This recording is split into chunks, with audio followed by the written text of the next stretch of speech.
Bapak Ibu, ini fasilitator dan pengajar praktik saya dan ini sosialisasi sebelum kegiatan diseminasi.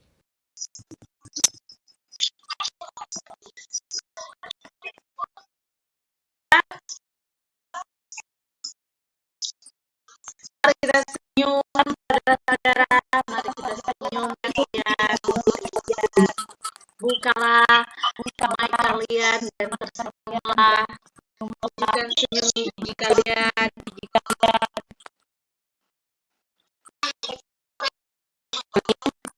Ada. Sudah, kalau mulai kasihan. Jadi terserah mau gimana pun langsung mulai.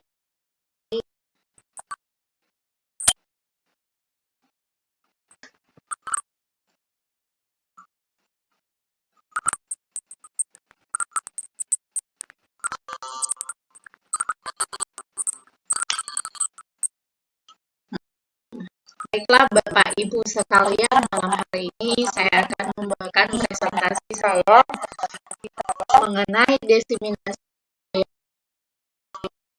yang saya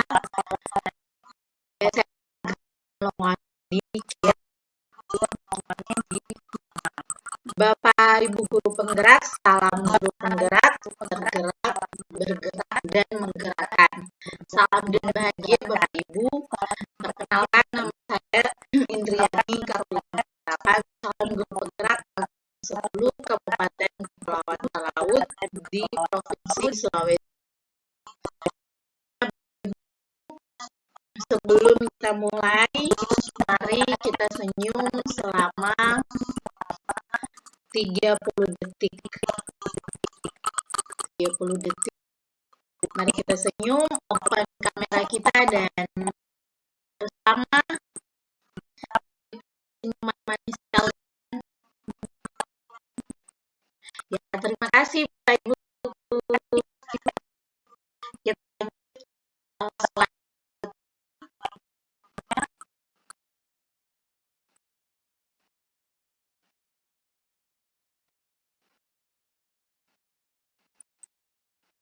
Bapak Ibu guru, kesempatan kita di forum designasi yang ini adalah tentang bagaimana kita menghargai siapapun yang menjadi pendengar yang baik. Jadi saya mengharapkan semua yang baik.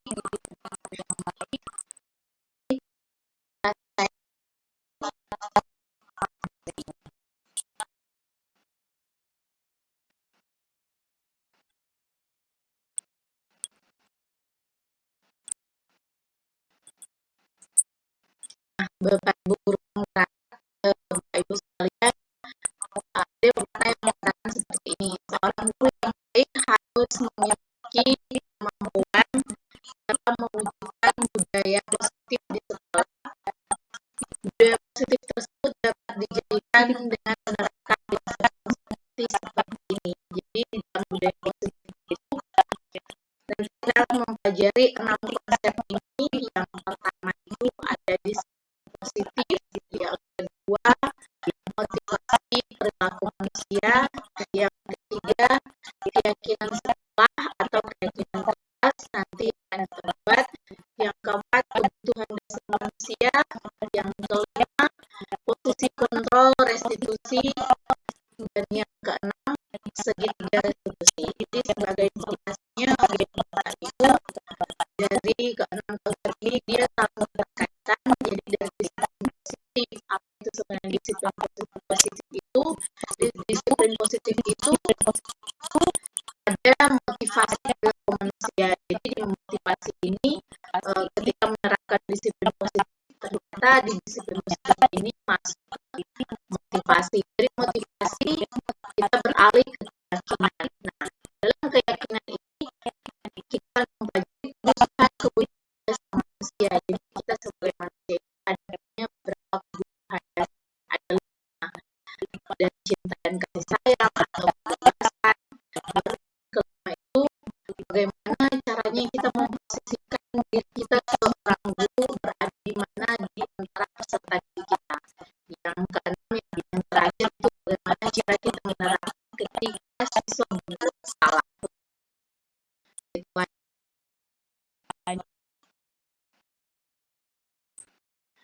Yang pertama, disiplin positif. Nah, merupakan satu cara menerapkan disiplin yang mengajarkan anak bertanggung jawab dan menumbuhkan kesadaran diri berdasarkan nilai kebaikan.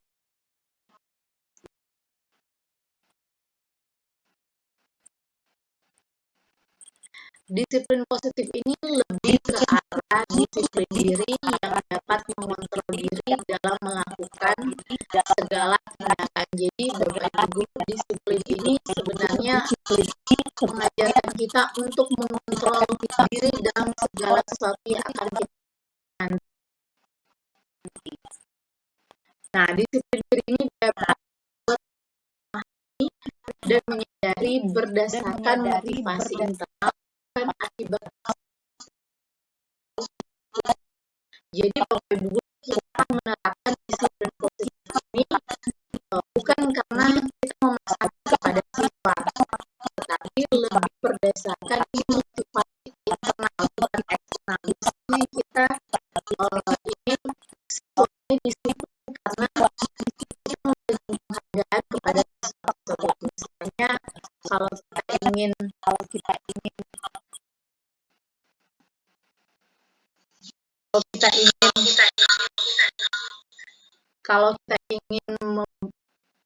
siswa ini masuk di dalam kelas kita, rajin di dalam kelas kita, biasanya kita ingin siswa ini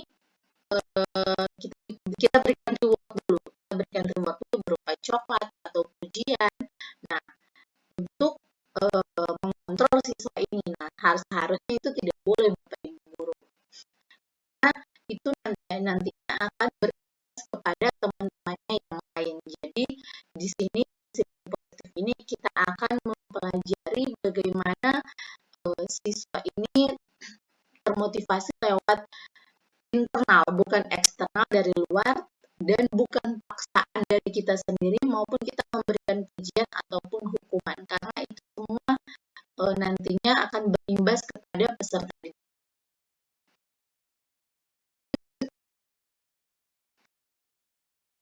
Selanjutnya ada 6 karakter dalam profil pelajar Pancasila. Kita telah ketahui bersama 6 karakter ini ada beriman, bertakwa kepada Tuhan Yang Maha Esa dan bertakwa, kebijakan global, bergotong royong, kreatif, bernalar. Ini 6 karakter ini yang sekarang lagi genjot-genjotnya di dunia pendidikan, yaitu kurikulum merdeka, karena kita menuntut untuk siswa lebih ke profil pelajar Pancasila ini. Kita menuntut semua siswa kita untuk seperti ini. Kita menghasilkan produk yang seperti ini, bukan lagi apa yang kita ajarkan kepada mereka, tetapi kita menuntun mereka untuk ke 6 karakter ini.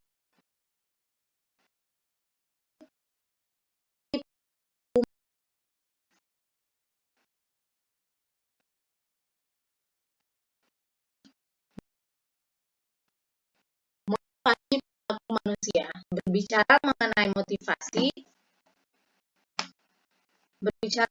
motivasi perilaku manusia ini, kita motivasi, siapa sih yang tidak punya motivasi di dalam diri kita sendiri?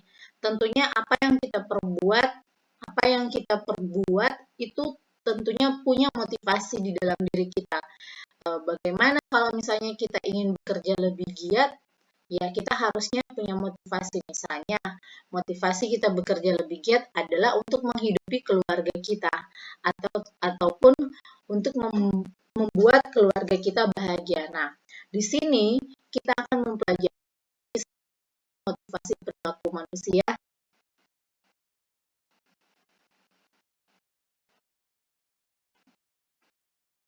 Nah, Bapak Ibu, ini motivasi perilaku manusia. 3 motivasi perilaku manusia itu, yang pertama, kebanyakan dari kita itu untuk menghindari ketidaknyamanan atau hukuman.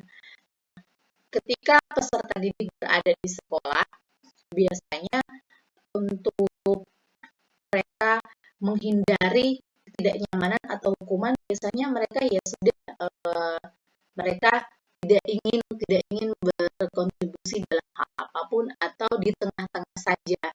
Jadi mereka itu sebenarnya hanya mencari aman. Jadi mereka tidak mau terlalu berlebihan dengan sesama teman mereka atau mereka mencari aman. Jadi ada peserta didik yang tidak menonjol, padahal itu sebenarnya salah satu sikap yang sebenarnya harus kita hindari untuk sekolah kita. Lalu yang kedua, untuk mendapatkan imbalan atau penghargaan dari orang lain. Nah, ini kebanyakan yang terjadi di dalam sekolah kita. Biasanya untuk mendapatkan penghargaan, misalnya untuk mendapatkan penghargaan, wah saya misalnya sekolah mengadakan reward seperti ini, yang juara satu nanti biasanya yang juara satu nanti akan diberikan misalnya beasiswa. Nah, dari siswa tersebut dia ingin mendapatkan beasiswa itu, jadi dia mendapatkan imbalan dari juara satunya. Jadi ketika dia juara satu, dia ingin mendapatkan imbalan atau penghargaan dari sekolah untuk mendapatkan beasiswa. Nah, Bapak Ibu guru, saya tidak bilang itu salah, tetapi itu mengakibatkan kondisi psikologi ke anak didik kita yang lain. Karena wah, anak didik kita yang lain ini, wah nanti berpikiran seperti ini. Kok dia selalu seperti itu, selalu ingin mendapatkan reward.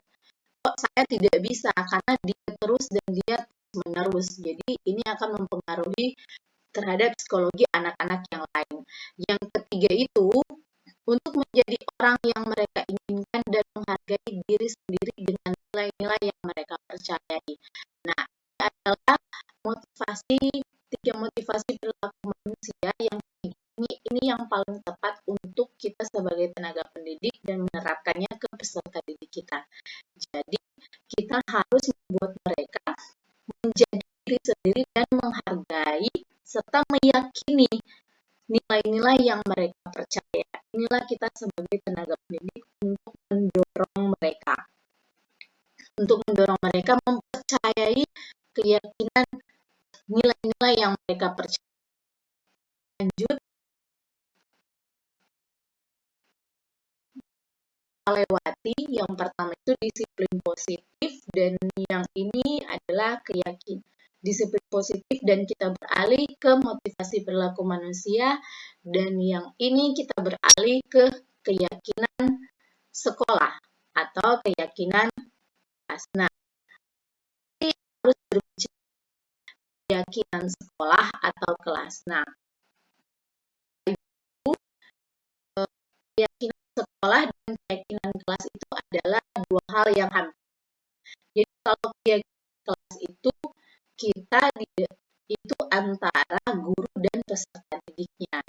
Itu untuk keyakinan kelas. Tapi kalau untuk keyakinan sekolah, dia melibatkan seluruh komponen yang berada di sekolah. Jadi baik itu masyarakat sekitar, pemangku adat, orang tua, guru, peserta didik. Jadi segala sesuatu komponen yang berkaitan dengan sekolah. Jadi kita membuat keyakinan secara bersama-sama. Nah, Bapak Ibu guru, kenapa sih sekarang lebih cenderungnya ke keyakinan bukan peraturan? Nah, Bapak Ibu guru, kalau peraturan itu dia lebih hanya ke cenderung satu pihak. Jadi kalau ke keyakinan itu ke lebih dari dua, jadi sesama dua pihak antara guru dan peserta didik. Nah, kenapa lebih ke keyakinan? Karena Bapak Ibu guru, karena sepanjang sejarah dari dulu-dulunya kita mengenalnya itu peraturan. Padahal itu peraturan hanya kita buat sendiri. Jadi yang diuntungkan hanya kita, tetapi yang dirugikan adalah orang lain. Biasanya seperti itu. Kalau kita kalau kita di kalau kita di sekolah, kalau kita di sekolah biasanya kalau ada murid yang terlambat, dia seperti ini, "Hei, kamu di sana, sini, karena kamu terlambat, kamu harus membersihkan toilet." Nah, Bapak Ibu guru, itu adalah keputusan dari pihak kita. Dari pihak kita bagaimana dengan peserta didik, apakah emosinya atau psikologinya tidak terguncang. Nah, Bapak Ibu guru, mungkin ada peserta didik yang memang tahan mental untuk seperti itu, tetapi ada peserta didik yang tidak tahan mental. Jadi di kurikulum kali ini kita itu digenjot atau di ini untuk menuntun peserta didik itu ke arah yang lebih baik. Jadi kalau Bapak Ibu guru itu buka PMM, itu filosofi KHD, itu filosofi dari Bapak Pendidikan kita Ki Hajar Dewantara, itu lebih lebih mengarahkan kita untuk menuntun peserta didik sesuai dengan kodrat dan menghantarkan mereka ke kebahagiaan dan keselamatan selama mereka belajar di sekolah. Nah, itulah tugas kita sebagai seorang guru. Nah, berarti ke keyakinan kelas, makanya kita lebih ke keyakinan kelas untuk jadi dua pihak antara kita dan peserta didik itu lebih saling memahami. Nah, keyakinan sekolah atau kelas itu berperan dalam mewujudkan terbentuknya keyakinan sekolah atau kelas dengan adanya kesepakatan antara guru dan murid. Jadi ini adalah antara kesepakatan guru dan murid seperti yang telah saya jelaskan.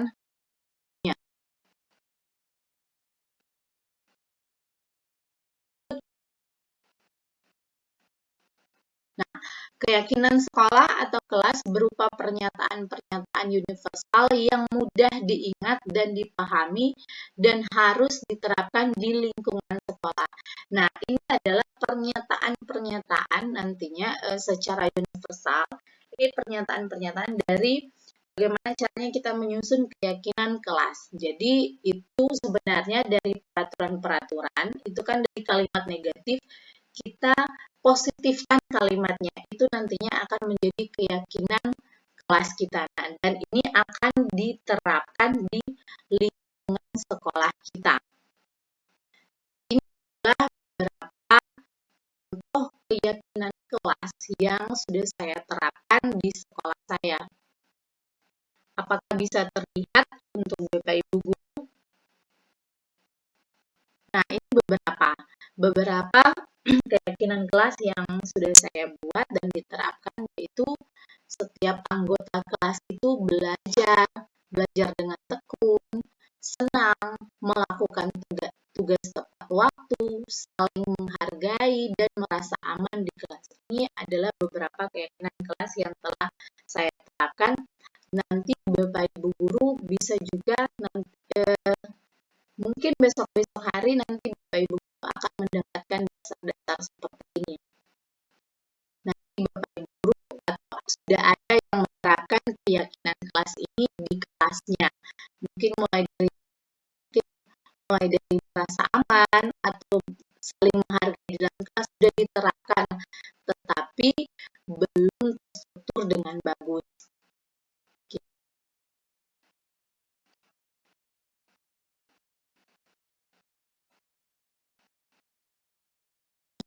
Dari keyakinan kelas Tuhan dasar manusia. Siapa sih yang tidak mempunyai kebutuhan? Nah, Bapak Ibu guru, kita sebagai manusia itu punya kebutuhan dasar. Kebutuhan dasar kita. Di sini kita akan melihat pernyataan ketika seorang murid melakukan suatu perbuatan yang bertentangan dengan nilai-nilai kebajikan atau melanggar peraturan, hal itu sebenarnya dikarenakan mereka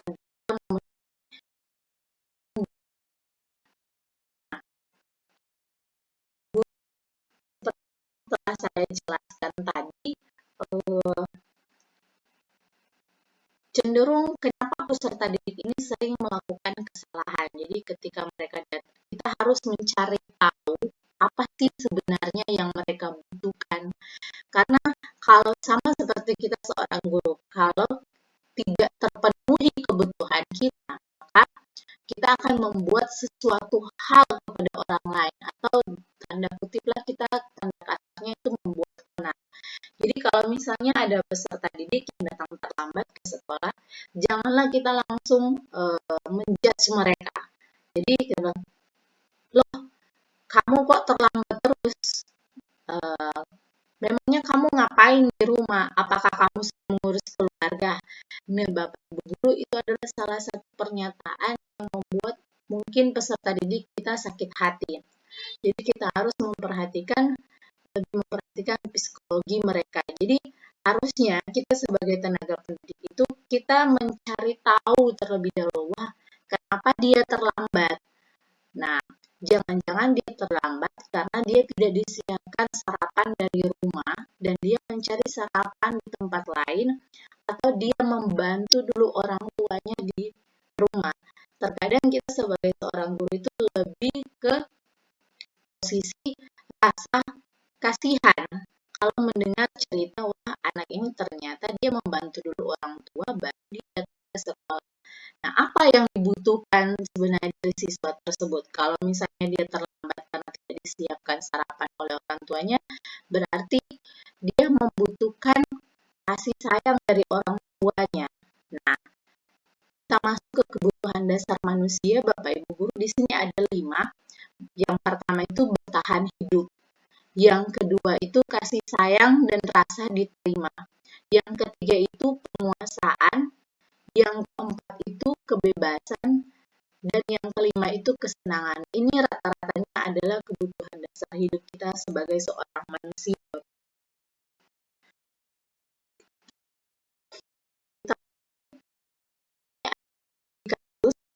Ada kasus,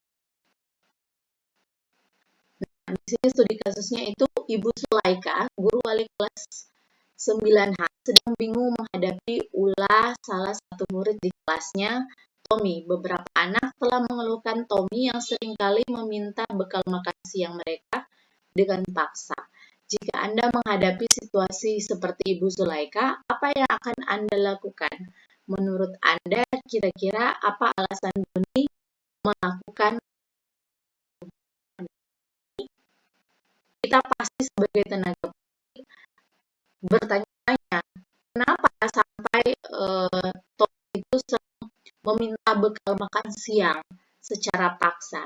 Dari sini kan kita bertanya-tanya, oh ternyata dia sering meminta bekal makan siang temannya dengan paksa. Apakah dia tidak disediakan bekal di rumah ataukah orang tuanya menelantarkannya seperti itu atau dia hanya pergi ke sekolah sudah disediakan sarapan tetapi dia tidak ingin membawanya karena tidak ingin repot. Di sini mengetahui apa saja sih kebutuhan yang dibutuhkan Tommy ini.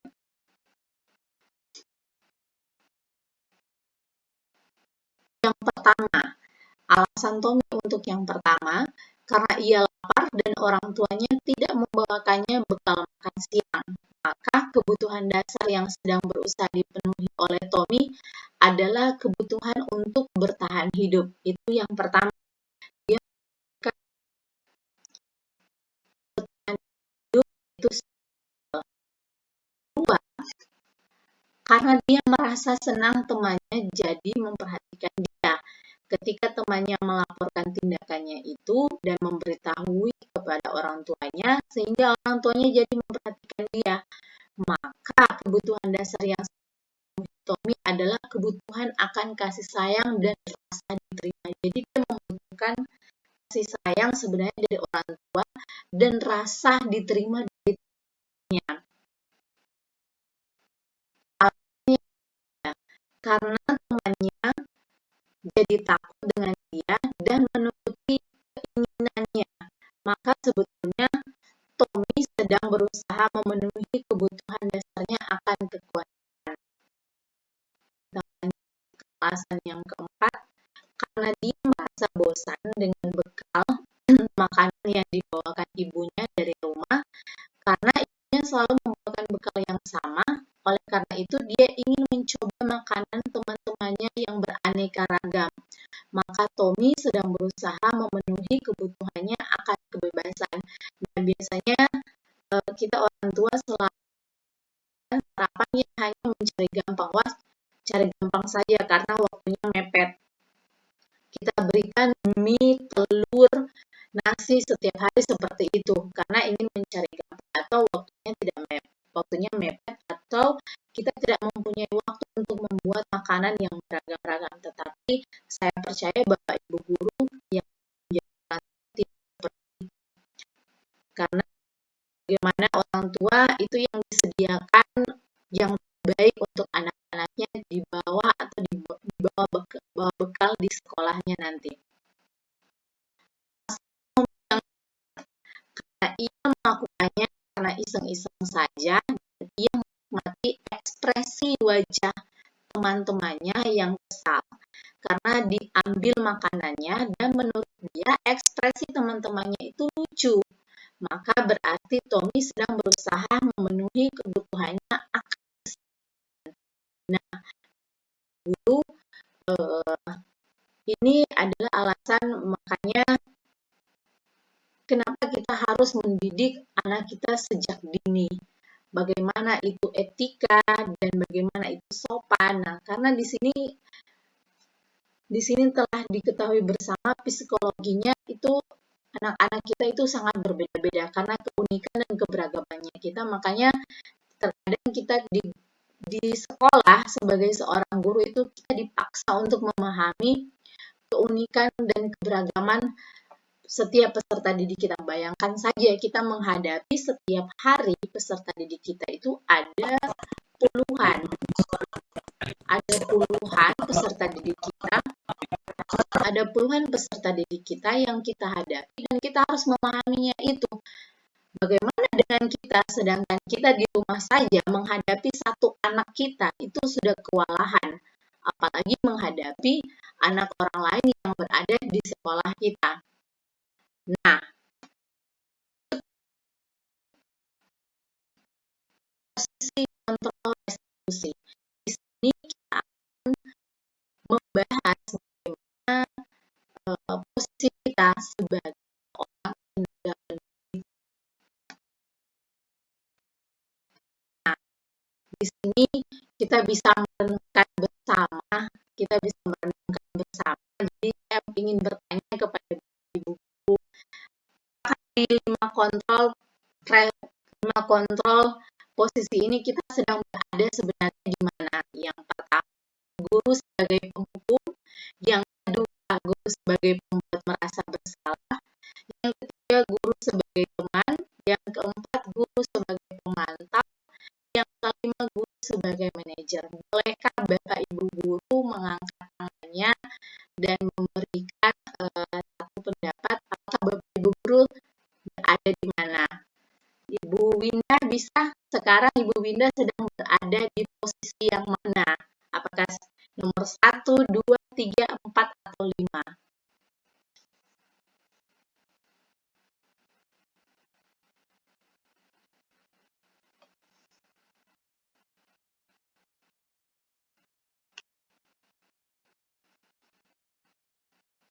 Ibu Winda.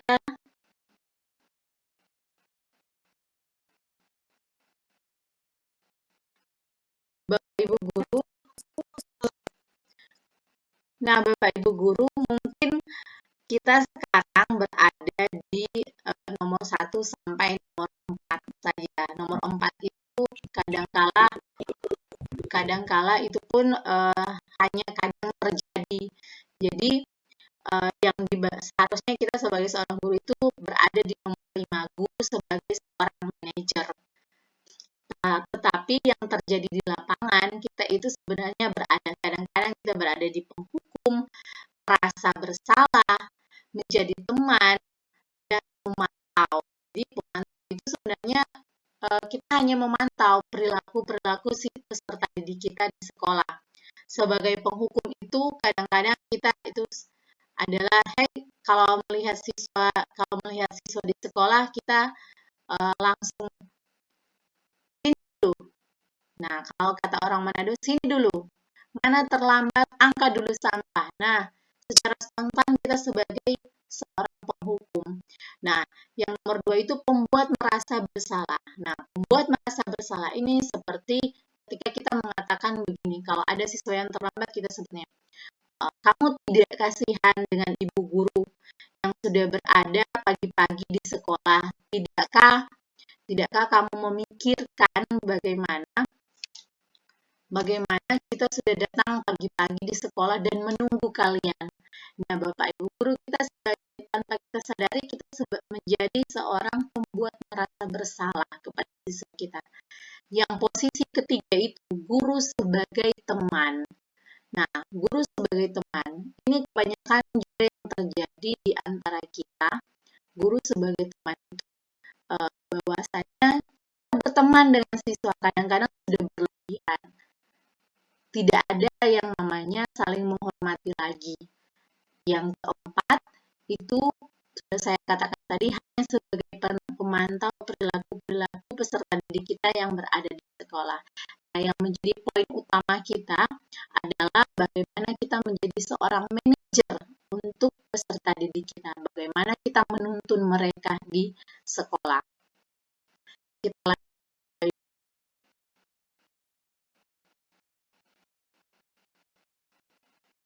Nah, inilah dia contoh-contoh 5 posisi kontrol yang telah saya jelaskan tadi secara keseluruhan.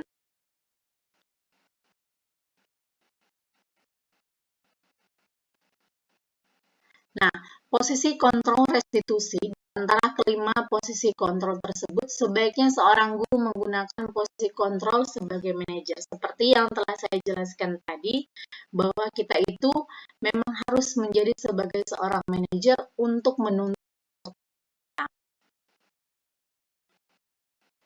Sebagai manajer, guru dapat berbuat sesuatu bersama murid, mempersilahkan murid bertanggung jawab, dan mendukung murid agar dapat menemukan solusi. Jadi kita di restitusi ini kita menuntun murid bagaimana cara mereka bertanggung jawab atas kesalahan mereka dan bagaimana mereka bertanggung jawab untuk menemukan solusi dari masalah yang mereka perbuat.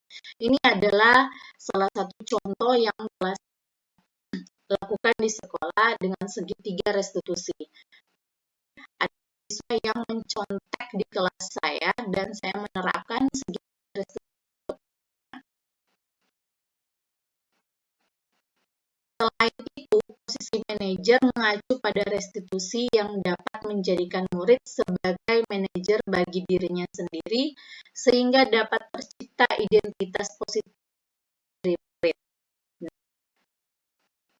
Inilah tiga restitusi. Jadi, mereka melakukan kesalahan, kita akan tuntut untuk bertanggung jawab dengan menemukan solusinya. Jadi, apakah keyakinan telah kita buat bersama tadi di awal sebelum pembelajaran dengan mereka diterapkan atau tidak. Nah, kita masuk ke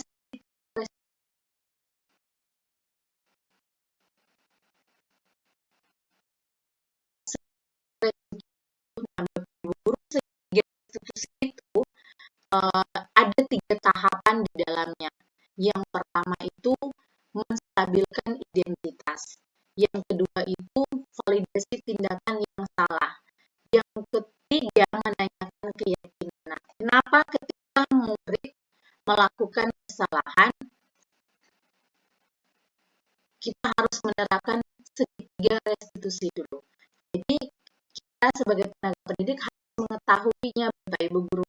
Untuk level yang pertama itu adalah segitiga restitusi.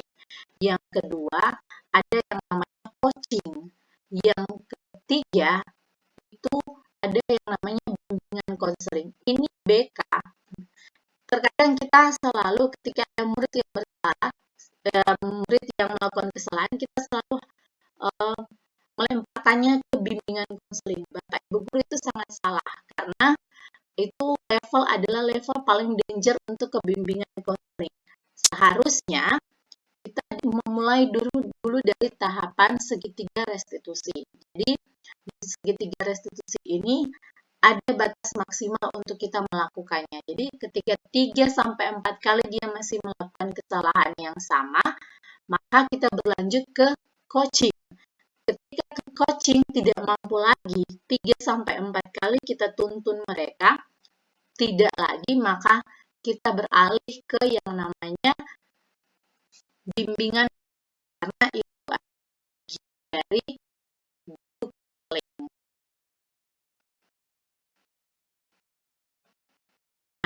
menstabilkan identitas dilakukan berdasarkan prinsip bahwa membuat kesalahan adalah bagian dari proses pembelajaran yang nantinya akan menggeser identitas gagal ke arah identitas sukses. Nah, kenapa menstabilkan identitas terlebih dahulu? Karena di menstabilkan identitas ini, kita akan menstabilkan dulu emosi mereka.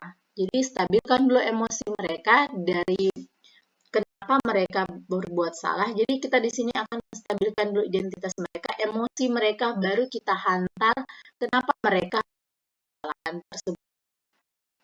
Kita hantar ke fungsi.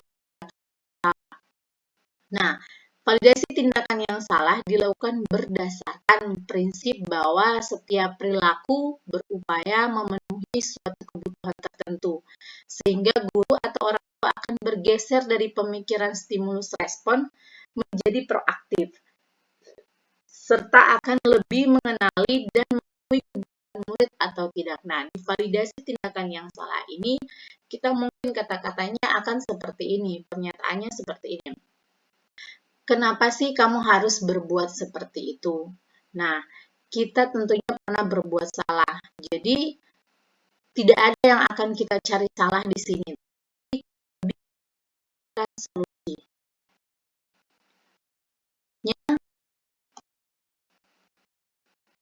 ke menanyakan keyakinan. Jadi kalau tadi kita telah membahas keyakinan kelas, nanti di sini ketika kita menerapkan segitiga restitusi, kita harus membuat terlebih dahulu yang namanya keyakinan kelas seperti yang telah saya jelaskan tadi. Ini contoh ketika peserta didik saya telah tertawa ketika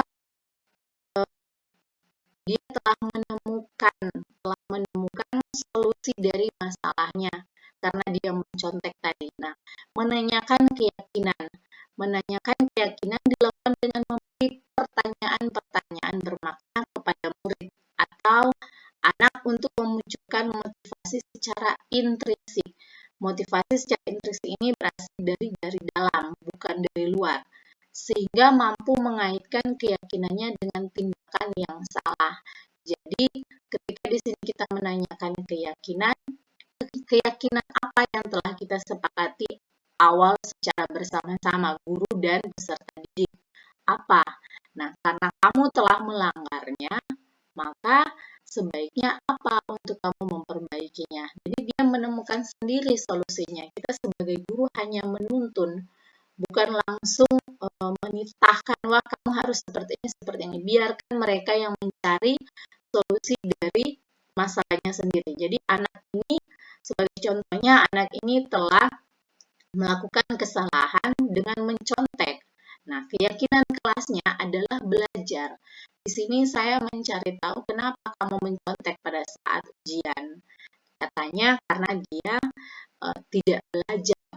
Dia tidak belajar. Nah, keyakinan apa yang diyakini kelas itu belajar dengan giat. Jadi di sini kita akan sambungkan keyakinan dengan kesalahannya, dan dia menemukan solusinya apa untuk karena kamu telah melakukan kesalahan. Solusinya adalah dia dengan besok mulai hari ini dia akan belajar dengan giat agar dia tidak mencontek lagi. Nah, seperti itu Bapak Ibu Guru ketika kita menerapkan restitusi di sekolah kita nanti, maupun di dalam ruang lingkup kecil di kelas kita nantinya, Bapak Ibu Guru lebih terbantu, tidak menekan kepada psikologi peserta didik kita.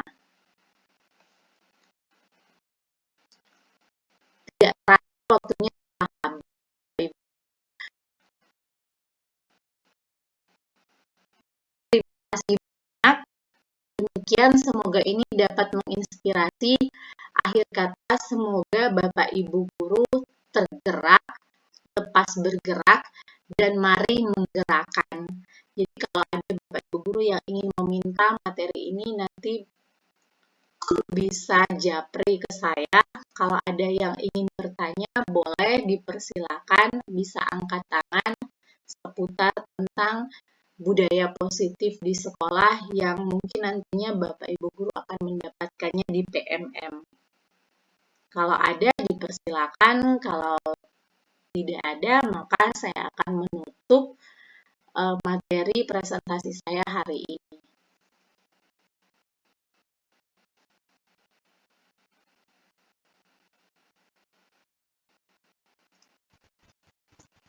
Kalau tidak ada, maka terima kasih Bapak Ibu guru. Semoga Bapak Ibu guru lekas menjadi guru penggerak agar Bapak Ibu guru bisa menerapkannya segala sesuatu yang Bapak Ibu guru dapatkan nantinya sekolah kita nanti. Terima kasih banyak Bapak Ibu guru. Bolehkah Bapak Ibu guru open kamera dan tersenyum bersama untuk yang terakhir?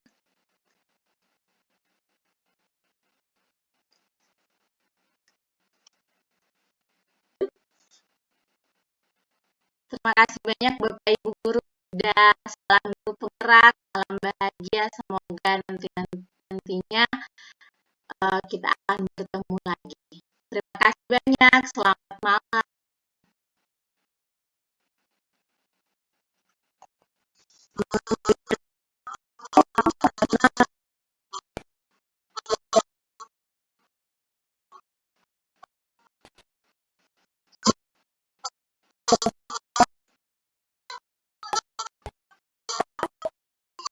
Selesai, jadi Bapak Ibu guru yang ingin mendapatkan sertifikatnya nanti japri namanya Bapak Ibu guru, nanti akan saya kirimkan. Mau dibuat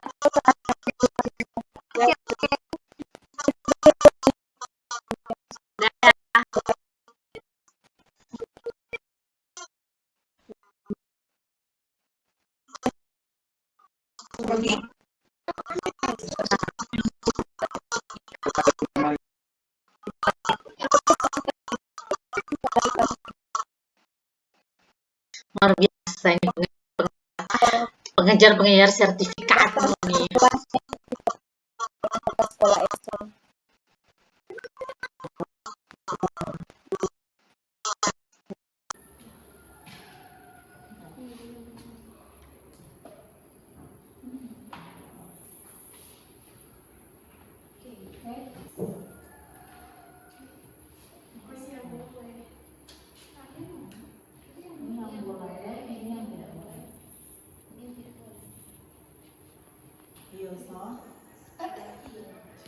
Mendengarkan guru sama ini dengarkan arahan guru, mendengarkan arahan guru, ini dua sama, jadi sama ini dua.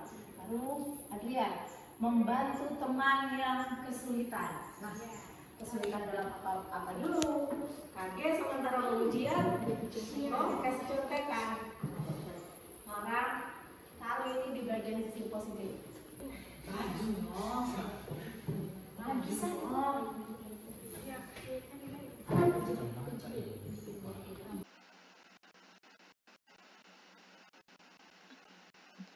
bisa di situ.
Jadi kita mesti login di sini.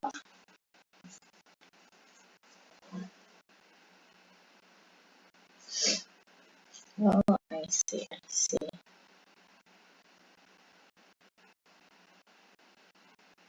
Saya mesti login di sini. Terkirim.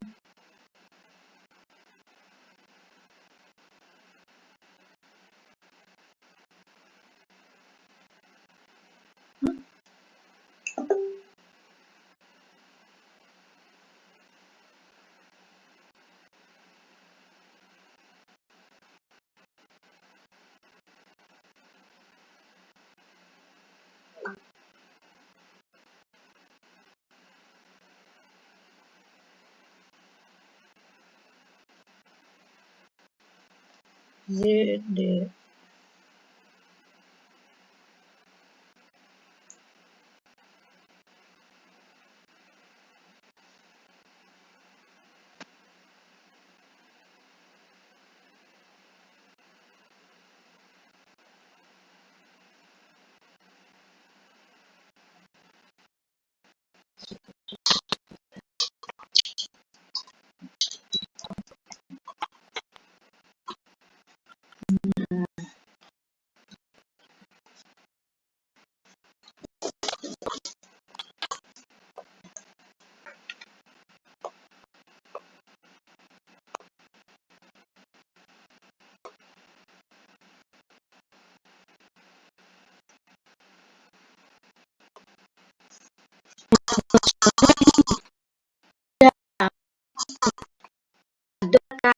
Ada.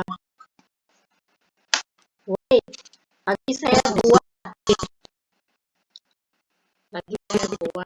Sebentar. Tinggal nih Kak Tirsa ini.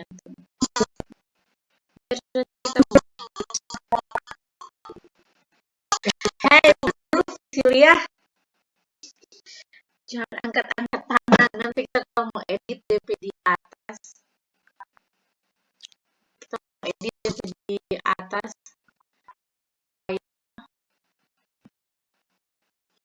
Boleh mutas 9 plus.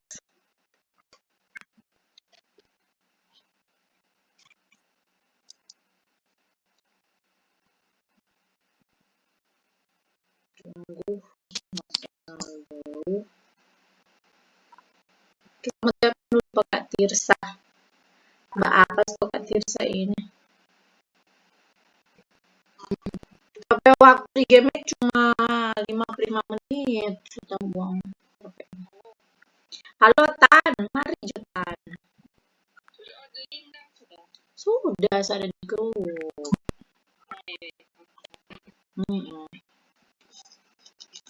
Dan ada di IP aku nih.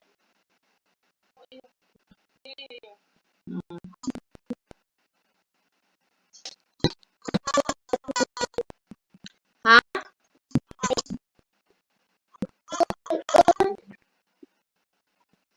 Kita dapat Kak Tirsa laptop.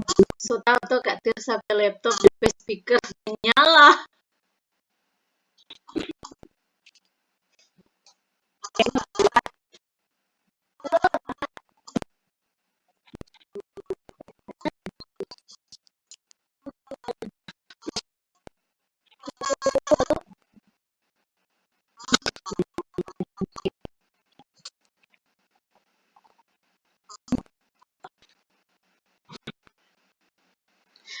Tapi peserta ada mama-mama Duh.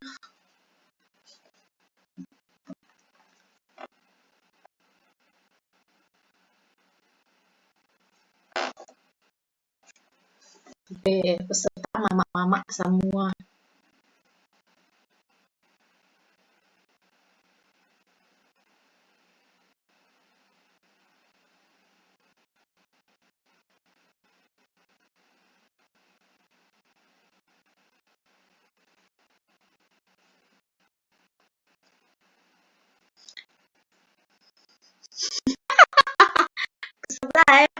Sudah buka sosial buka.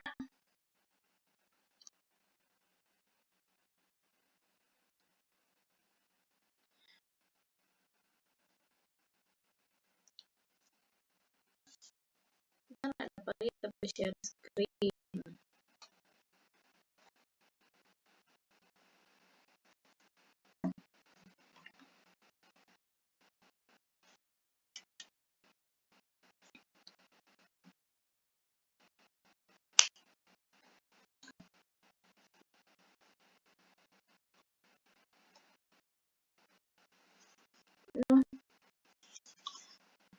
Sudah. Hai, Nina. Mama, siang Mama. Ini daripada rekam, Mama kasih yang.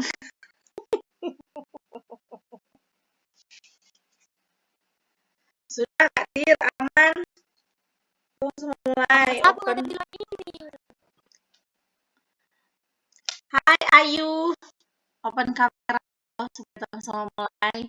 Mari kita kondisikan malam hari ini sampai 45 menit ke depan. Ayu, boleh turun ngangkat tangan karena mau berdoa, mau mulai berdoa.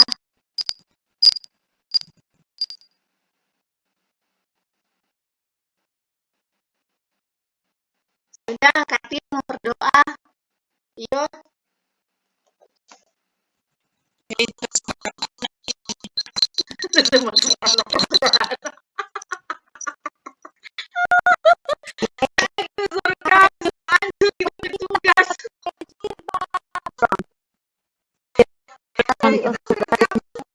Tapi rekaman semua tuh tugas ada bocil.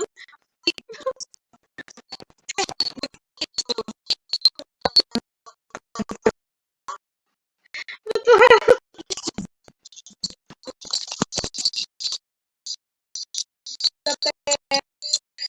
Rekaman ada bocil.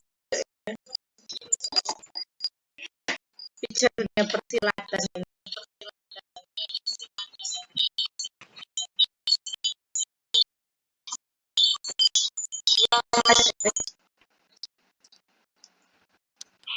Sudah?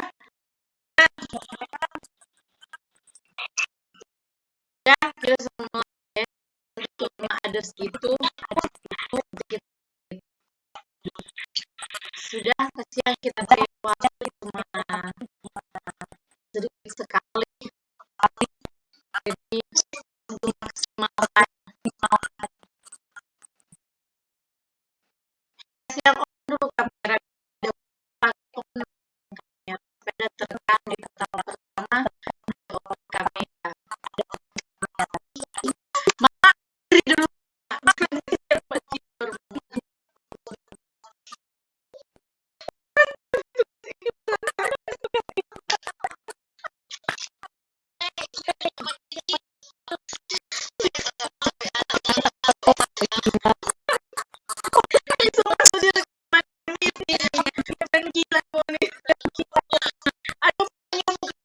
Menunjukkan senyuman kalian.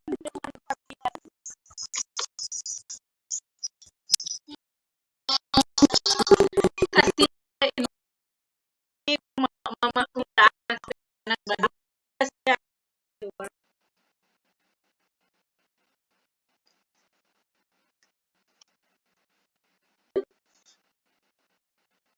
Terima kasih banyak Bapak Ibu guru.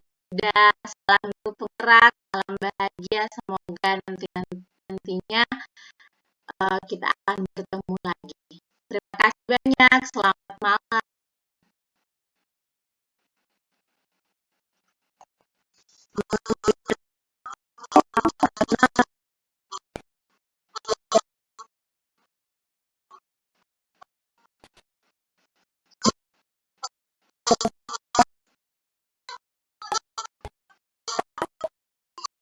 Selesai, jadi Bapak Ibu guru ingin mendapatkan sertifikatnya, nanti japri namanya Bapak Ibu guru nanti akan saya kirimkan.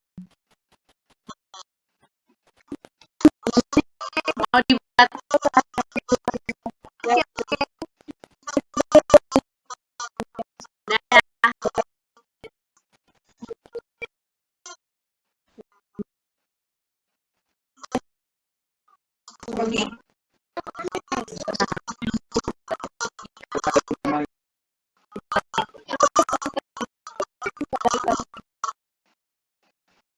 luar biasa. Saya ini pengejar sertifikat nih. Sekolah Islam.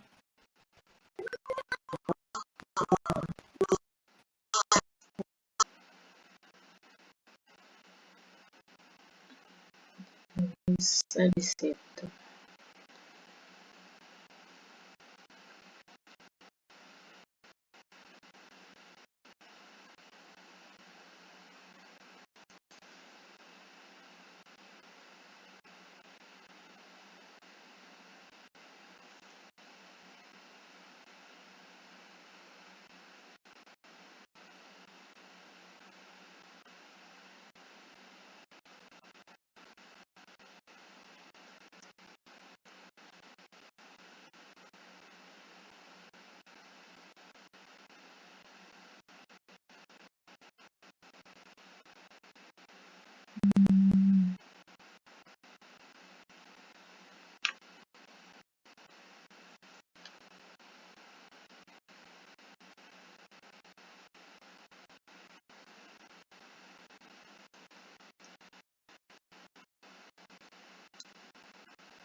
Jadi kita mesti login di sini.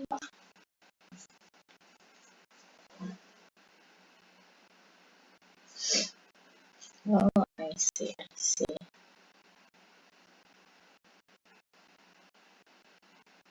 Saya mesti login di sini. Terkirim.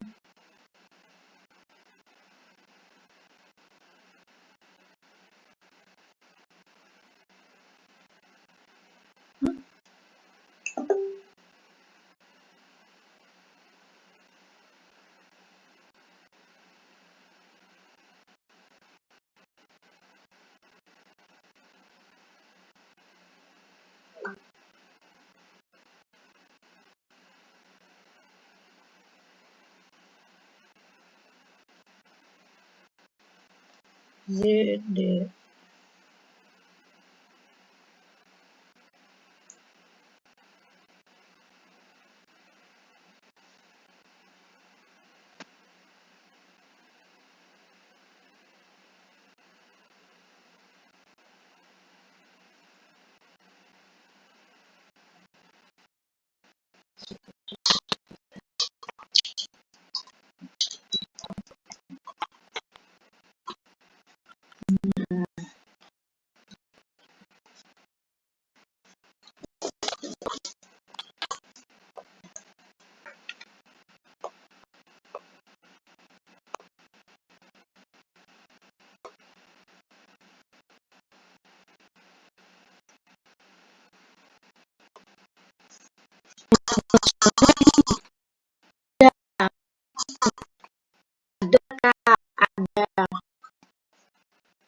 Wait, lagi saya buat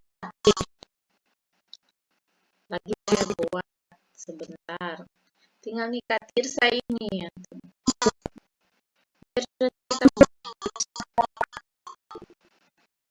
Hei, Silya, jangan angkat-angkat tangan. Nanti kita kalau mau edit DP di atas. Kita mau edit DP di atas.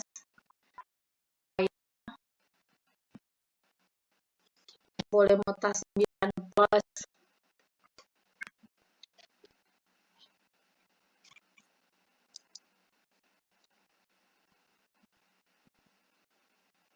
Tunggu dulu.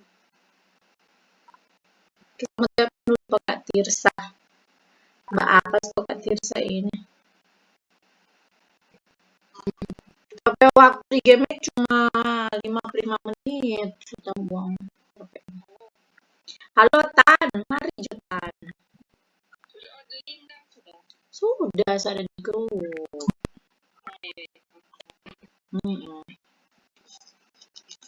Dan ada di IP aku nih.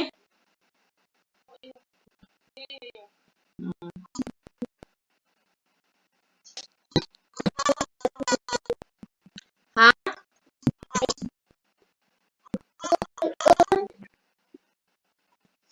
Kita dapat satu laptop So tahu tuh Kak Tir sampai laptop DP speaker nyala.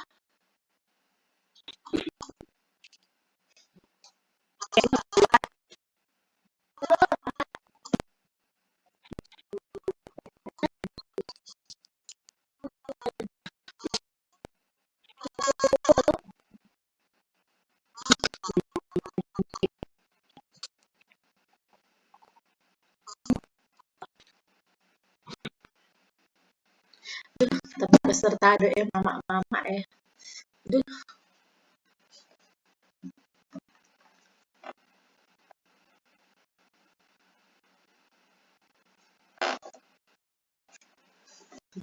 peserta mama-mama semua.